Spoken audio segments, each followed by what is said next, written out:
So that was our half sun salutation. Now we're going to do a whole sun salutation.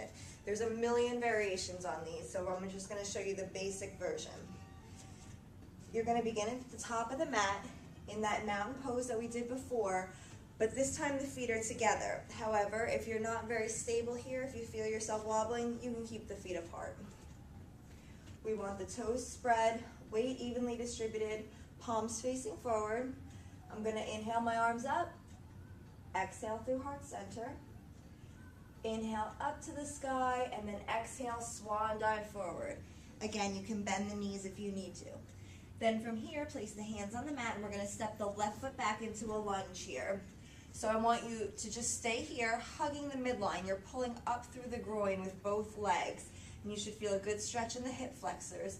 And this is where if you wanted to add a variation, you could do warrior pose, you could do a high lunge, you could do crescent pose, many variations. So from here, we're going to step that right foot back into downward dog. Feet about hip distance apart. Shoulder blades are sliding down the back. You're not broken at the shoulder. From here, we're going to move through a flowing series of poses. So you have two variations. First one is to come to top of a push-up, a plank pose. Elbows close into the body, and then slowly lower all the way down, really using the arms here. And then from here, we inhale up into a low cobra pose. Just the cervical spine and the upper few vertebrae are curling back. You're lifting out of the low back here, and we're not really pressing into the hands. That's variation one. And to get out of it, you just use your knees, come back up to downward dog. Variation two is going through Chaturanga Dandasana into an upward dog, and I'll show you what that looks like.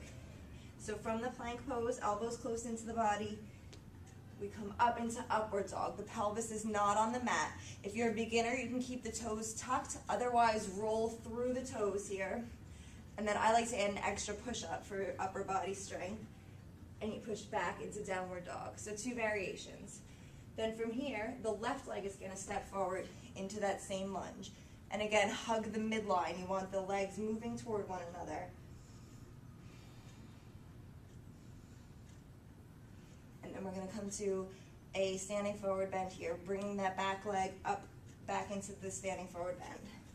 So feet are together, hands come out to the side, and inhale with straight legs, flat back to Tadasana. So I'm going to do all that again, just a little bit faster. So we're standing in mountain pose. We inhale up, exhale, dive forward. Inhale up, exhale, fold forward. And then the right foot is going to step back, the left foot's going to step back into a lunge. I guess I could have stuck with the right foot. And then from here, you're just going to breathe, always breathing deeply, most important part of yoga, and then step back into downward dog. Your choice of vinyasa here. You can either do what I just did, or you can go all the way down.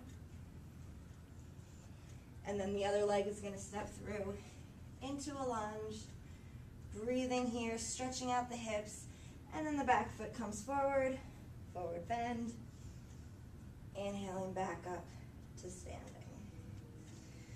So that was a few variations on your basic sun salutation. It's a very common, very important yoga vinyasa. You'll do this in almost all classes. So even if you don't have time to do a whole yoga practice, if you do a few rounds of that in the morning, you'll be good to go. Thank you.